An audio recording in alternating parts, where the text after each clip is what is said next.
I'd like to welcome everybody to our city meeting tonight. I want to just ask if you could please silence or turn off your cell phones, and we'd also like to remind everyone that our meetings are available for showing every day on Channel 2 at 6 p.m. and midnight, and also on YouTube. And with that, we will open with the Pledge of Allegiance, followed by a silent prayer. I pledge allegiance to the flag of the United States of America, and to the republic for which it stands, one nation, under God, indivisible, with liberty and justice for all.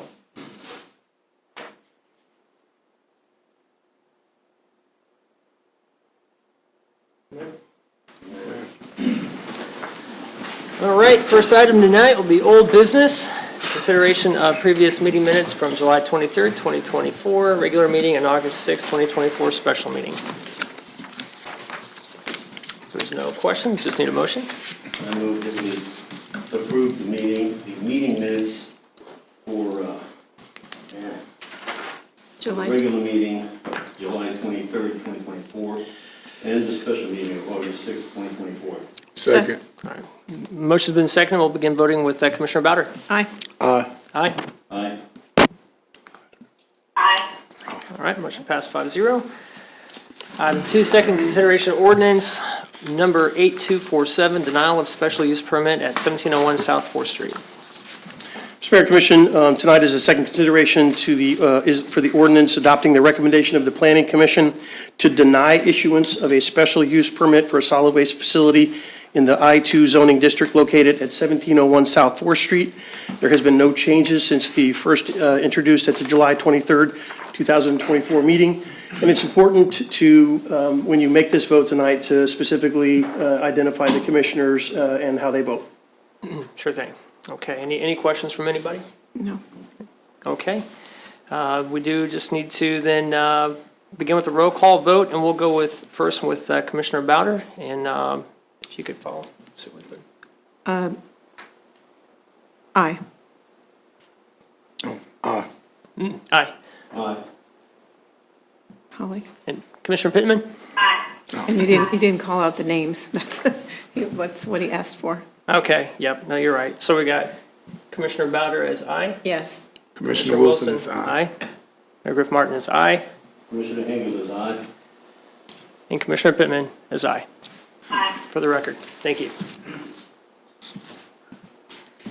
Okay, we'll move on to the new business public comment. And Sarah, do we have anybody tonight? We do. We have a few. First up is Kyle Forbes. Okay, and if you come up, if you could just please state your name and address, and if we could limit our comments to 2-3 minutes, that'd be great. Okay. My name's Kyle Forbes, 1934 Potawatomi Street. I'd like to start off by saying thank you for everyone for being here this evening. I appreciate your time. Like I said, my name's Kyle Forbes. I'm a homeowner here in Leavenworth. I've been a homeowner here since 2008.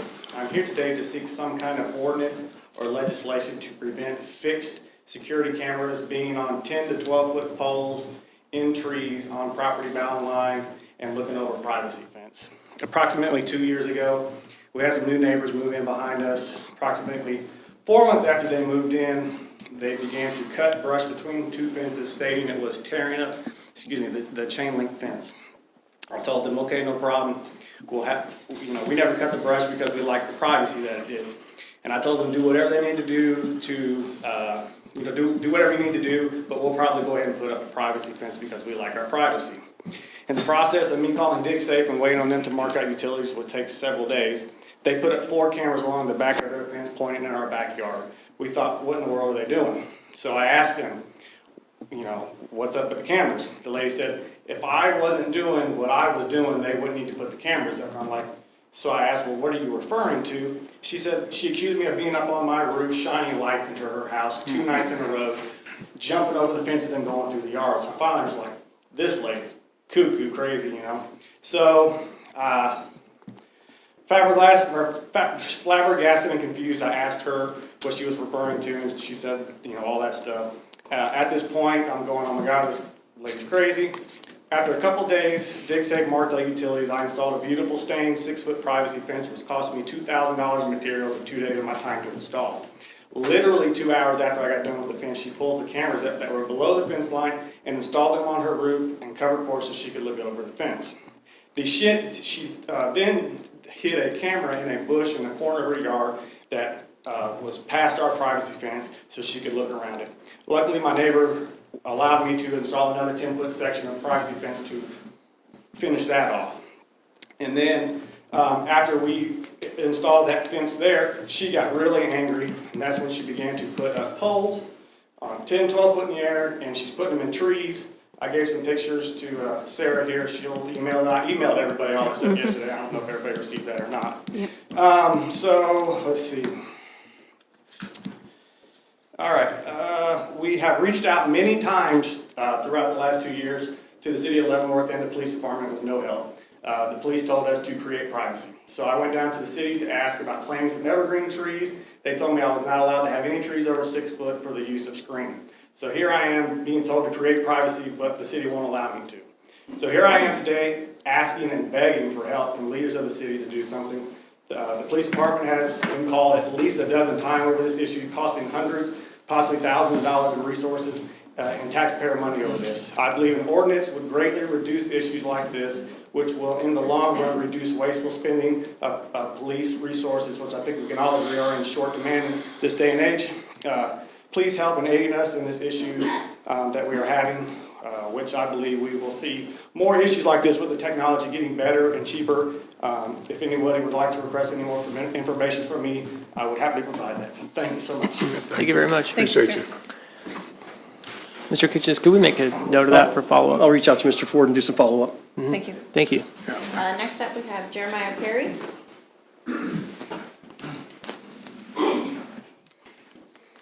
Yes, my name is Jeremiah Perry. I live at 1910 Potawatomi Street, Leavenworth, Kansas.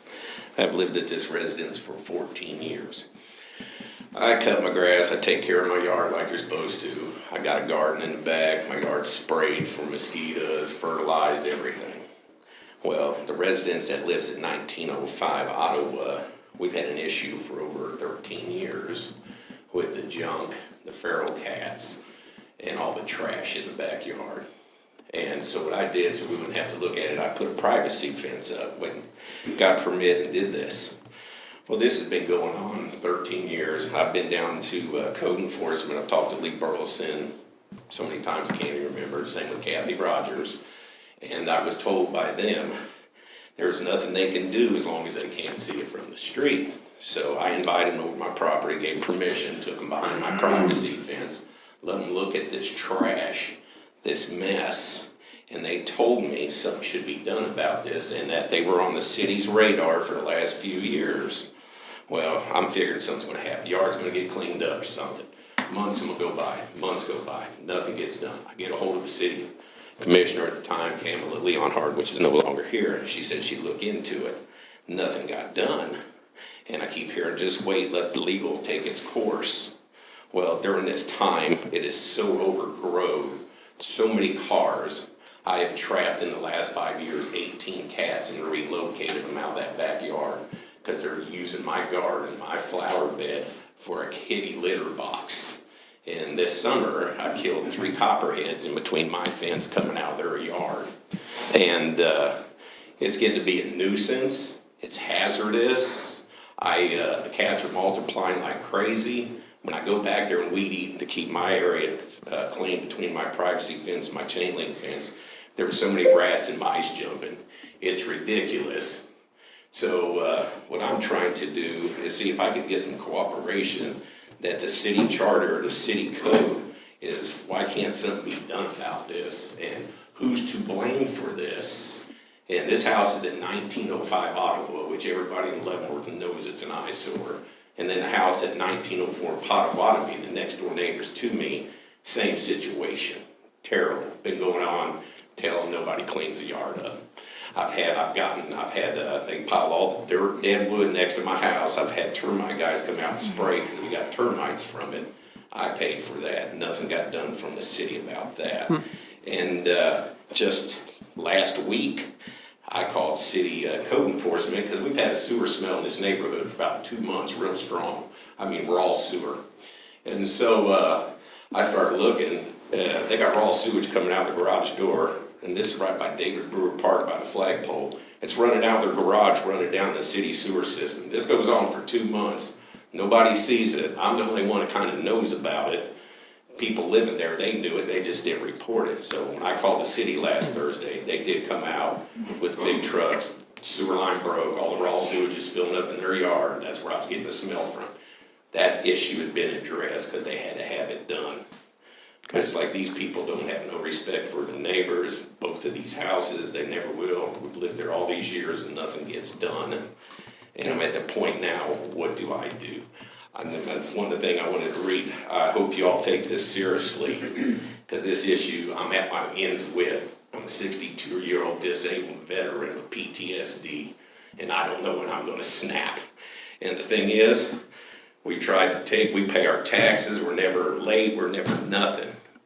And Lee Burleson, when I was down here last week, was supposed to call me, never called me, so I've lost all due respect for her. She's an incompetent individual, you know. And Okay, sir. If nothing's gonna be Excuse me, done sir. about this. Sir, we'll take that into consideration. You see, I'm starting to get a little animated, because I got ways to take care of it. I Well, just retired, and- and I and sir- can take care of it in 5 minutes. Sir, I appreciate your comments. I actually have a few thoughts, around some of the concerns also around town. Right. And I would like to make that as maybe a action item, maybe on a study session agenda or something like that Because to it's go so forward. unhealthy. No, I mean, we can't sit in our backyard when it's 90 degrees because the bugs and the mosquitoes eat us alive. I pay $80 a month to get my yard sprayed. So, Mr. Perry, we'll take note of that. I appreciate your comments tonight, and All right. we will follow up with you, All right, okay? Thank you so much. I appreciate your time. Sorry I got a little animated. Thank you very much. It's all right. Thank you. Thank you so much. And up next is Louis Clem.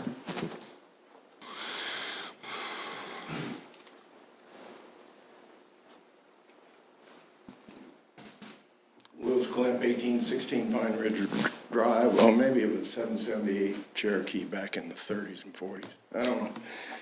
I thought maybe some of you'd like to read about Iwo Jima. Oh my God, what was Iwo Jima? Yeah, but that's just history. Two things. Safety. We just had another safety meeting. You had a safety meeting. You paid a big price tag for it. You and I could have sat down and solved the problem, because today was the fourth day I almost got hit. Car was going probably 60 miles an hour on a 40-mile-an-hour zone. Oh, well, that's all right. No big deal, is it? That's what 20th Street is. 50, 55, 60. You'll see one occasion that's 65. So, but that's unimportant. Do not worry about somebody getting killed because somebody's going 60 miles an hour. The main thing I was here to talk about, in my extra time that I have left, give this guy credit, because he had more than 2 minutes. I want to thank the people of Leavenworth that keep the houses that they buy, the houses that they restore, the yards they keep mowed, and you name all the streets, and I could probably go down streets and tell you where so-and-so lived, so-and-so lived, so-and-so lived back in the 30s, the 40s, and the 50s, and they were good people. So I wanted to thank the people who take care of their houses and keep it restored. Thank you very much. Thanks, Mr. Clem. Thank you, Thank Mr. you, Klein. Anyone else, sir? No, that's all. Okay. All right, with that, we'll move on to item 3, Resolution B 2374, Camp Leavenworth Special Event Street Closure for Possession and Consumption of Alcohol. All right. Mr. Mayor, Commissioners, before you this evening for consideration is a resolution approving the special event known as Camp Leavenworth, which would close motor vehicle traffic to specific streets and allow for the possession and consumption of alcohol. This is an annual resolution that we pass to allow the alcohol to happen within Camp Leavenworth. So the streets that will be impacted will be closed the same as last year. So Cherokee between 2nd and South Esplanade, Choctaw between 2nd and South Esplanade, and South Esplanade from Delaware to 3 Mile Creek. By approving this resolution, this allows the alcohol vendors to acquire the appropriate temporary liquor license to the state of Kansas. The alcohol-friendly areas will be clearly marked, roped off, like we do every year. So we're just asking for approval of that so we can get our licensing in place. Okay. Any questions, anyone? Okay. Then with that, we just need a motion. I move to approve Resolution B-2374, Camp Leavenworth Special Event Street Closure for possession and consumption of alcohol. Second. All right, motion's been seconded. We'll begin voting with Commissioner Pittman. Aye. Aye. Aye. All right, motion passed 5-0. Thank you, Sarah. Moving on to item 4, bids, contracts, and agreements. Consider award for contract for skate park expansion project. Hey, guys. Evening. Mayor, Commissioner, good evening. Good to be here with you this evening. The item on the agenda is to review or to look at awarding a contract for proposals received to expand the Cody James Clark Skate Park out at Sportsfield. In 2009, the skate park was installed out at Sportsfield Park, located at 20th and Ottawa. When they prepared the original site, they graded out an extended area that is roughly 40 foot by 70 foot. Actually, it's about exactly 40 foot by 70 foot, 2,800 square feet. This was for possible thought of expansion of the skate park in the future. So a lot of the initial upgrade or survey work and things like that, compaction work and stuff that was done when they were developing the original skate park. At the February 20th study session this year, we sat down, City Commission and staff sat down and discussed the possibility of expanding the skate park this year in 2024. We looked at potential expansion into this 40 by 70 area. We saw staff represented as kind of the low-hanging fruit for the area, since it had already been surveyed, graded out. There was not money budgeted this year, so in the CIP. So what could we potentially do with the existing ground that was there, and figure out a way to pay for it out of this year's capital improvement program. With that, and with some discussion of some of our avid skaters, more specifically Dylan Lopez. Dylan Lopez has adopted the skate park and has been very, very active out there. If anybody's driven by it anytime recently, you don't see the graffiti that you used to see. Yeah. We've, Dave Summerall, our park superintendent, has gone with him and given him paint and rollers and drop pans and everything, and he's keeping up with it real well. We met with him initially on site when we were talking about expansion. We talked about what we could do in that area, and we talked about a concrete bowl in that area, and that was just, he was over the moon. He's like, that's what we and the skaters want if we're able to do it in that area. This isn't a large expansion of the skate park. That would be a much bigger project maybe in the future, if we expand it out to other areas. But it's certainly something that the skaters look forward to and think would be a great addition. So further discussion that evening in the study session, City Commission discussed how to fund this and what was in the CIP for this year, 2024, and identified upgrades that we were looking at to Southside Park, potential playground replacement there, as well as some parking in that area. And the City Commission came to a consensus that night to utilize those funds for this project. So with that, we put together a request for proposals and publicized that for the expansion of the existing skate park and for the construction of an in-ground bowl that would be concrete at the site. We got a lot of positive feedback from a lot of different skate companies. However, in the end, we only received one proposal, and that was from the local company Sands Construction here in town. We got a lot of, like I said, a lot of good feedback, a lot of questions from national companies, including the ones, Spawn Ranch, that put in the original skate park. I think in the end, for these national companies, it wasn't quite a big enough project for them to come, to mobilize to Leavenworth to do. Sands Construction was certainly interested in it and gave us a really good proposal. We have on the screen there and also in your packet. So the open space on the left, the blank space, is the existing pad, and on the right hand side there is the bowl that they're proposing to put in. It is a two-tiered depth bowl. If you come in on the top part, which would be on the north side, it comes down to 4 feet there, and then you skate down and go deeper down into 5 feet, and then that's where the drain is there in the bottom. It would be at the same concrete level as the existing concrete, so you come right off the existing above ground features and go right down in the bowl. So we really love the design that Sands Construction came up with. There's some 3D views of it here. And we feel very comfortable with, obviously, they're doing the work out of Cody Park, and we've seen their abilities and what they're able to do with concrete and things. So we're really excited on the proposal that we received from them. It was in the amount of $151,000, which is well within, there was $252,000 originally earmarked for Southside. That's obviously a completely different project. That last slide there, that just shows the area where it's going, obviously, and then the drain where they will actually pipe it in a 12-inch storm drain underneath the ground all the way over to the creek and put riprap around it there.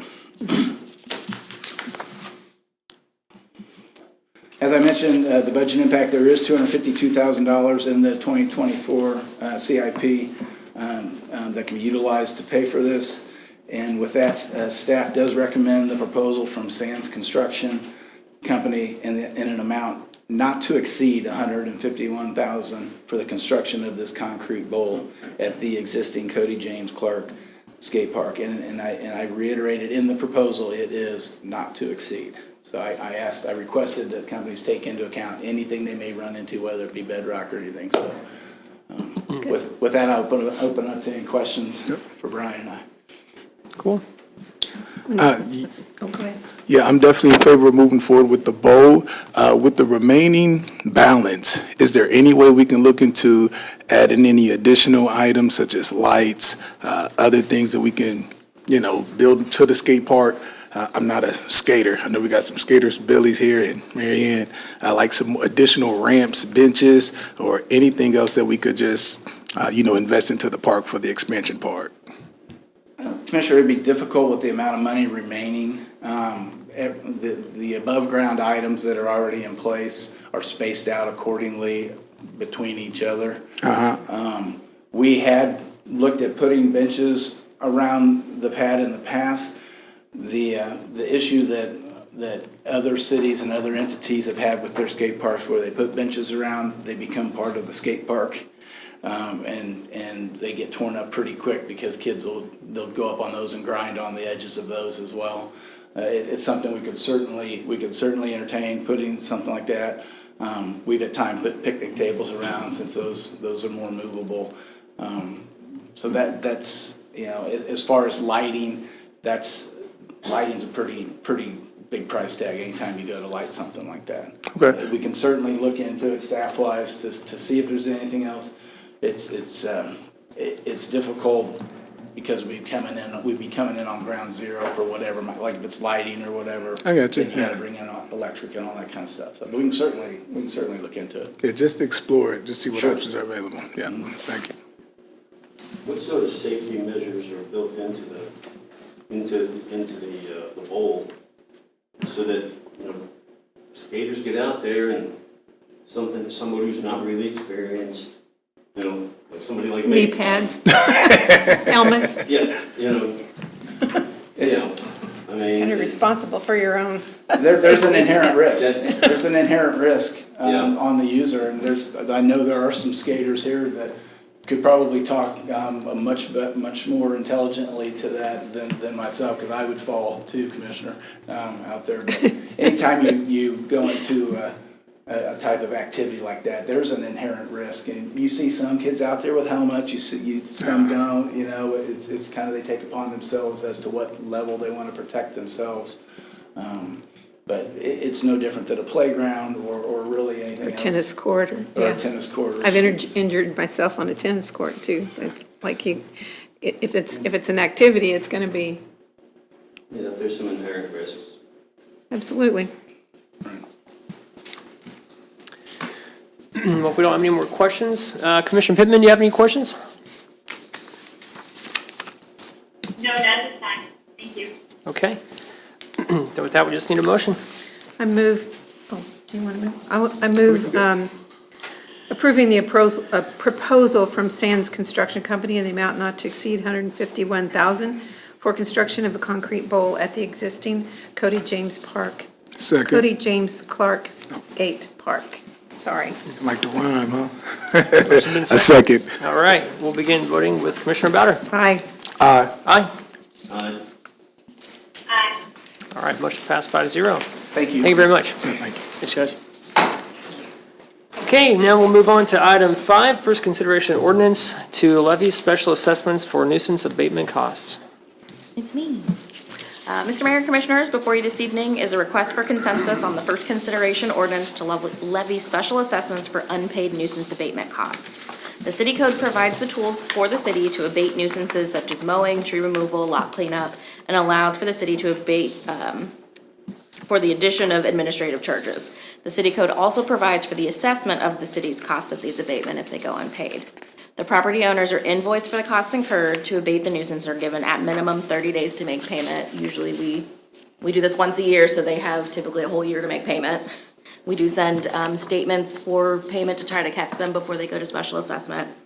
But in many cases, we have had to abate the property multiple times, so that is how the costs increase, as you see in the attachment that was included on some of those charges. So tonight, we're just seeking consensus to place the special assessment ordinance on first consideration in order to recover to the city's costs. Okay, thank you. Any comments? No. Okay, then we just need a motion on that? It's a Go consensus. ahead. Sorry, consensus. Go ahead, Commissioner Pittman. I know that some people on the list have deceased. What do we do in this case? Do we go to the trust? So the, It gets filed on the property, so whoever is the owner of the property becomes responsible for the payments. And if enough time goes by and then they're not paid, then there's opportunities for redemption before a tax foreclosure sale. We've just got served today, and not served in a bad way, but the county has started that process for unpaid taxes and assessments for previous years, because there's a number of years that have to go by before you can actually sell the property on the courthouse steps, so to speak. And so at the end of the day, that's where it ends up. You ask the judge to declare a lien on the property, foreclose on that lien, and then people can purchase the property and pay off those liens at that time. Thank you. So then, yes, consensus to move Yes. forward? Yes. Yep, Yes. okay, good deal. thank you. Thank you. And with that, we'll go ahead and go to the consent agenda.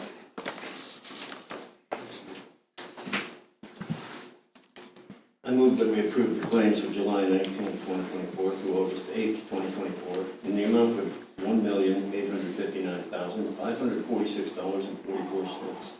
Net amount for payroll number 15 effective July 26, 2024 in the amount of $447,352.83 includes police and fire pension in the amount of $7,491.38.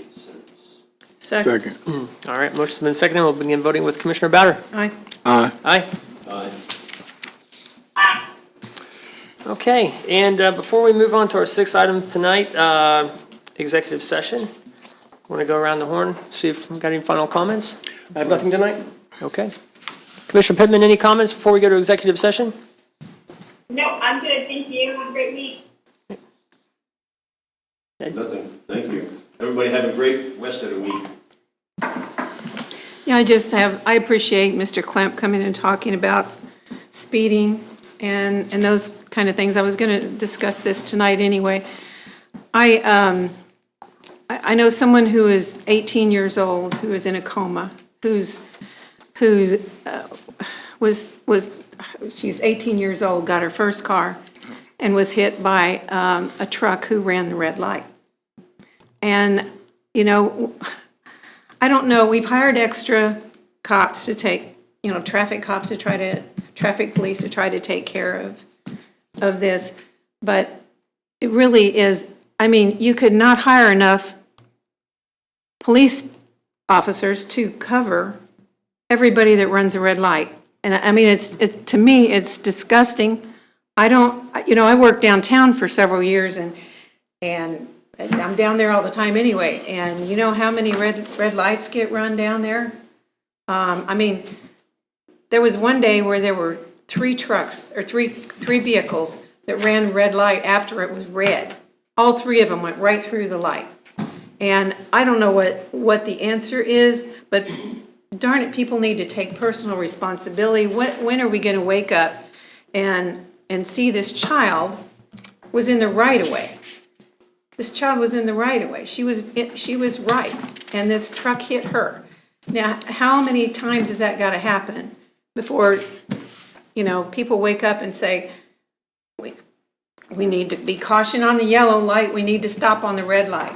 I mean, even when it's green, I don't go right away, I wait and make sure. I don't know what the answer is, I just want to put it out there. If people in the public have an idea of how we can improve on this, and the speeding too, I would be happy to see it. I'm disgusted. Thank you. Have a good week. I know today was the first day of school. Just want to, ask for special prayers for our teachers and our students. And a special thank you for the teachers and their hard work, their commitment and dedication. Just want to let you know you all are loved, valued, and appreciated. So special prayer for the teachers and students, and hope that everyone have a successful school year this year. Amen. All right, thank you. And I don't have anything. Hope everybody does have a good week going forward. I'd like to make a motion to move the city commission recess into executive session for a period of 15 minutes? 15 minutes. All right. Come back about, 6:46. For the purpose of discussing a real property matter with the city attorney under the justification for a consultation with an attorney for the public body or agency, which would be deemed privileged in the attorney-client relationship KSA 75-4319B2. The city commission, interim city manager, and city attorney will be present. The open meeting will resume in the city commission chambers at 6:46 PM. Just need a, please second? Yep.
right.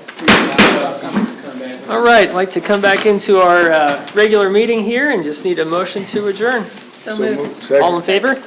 Aye. Aye. Thank you. All right. Ciao, guys.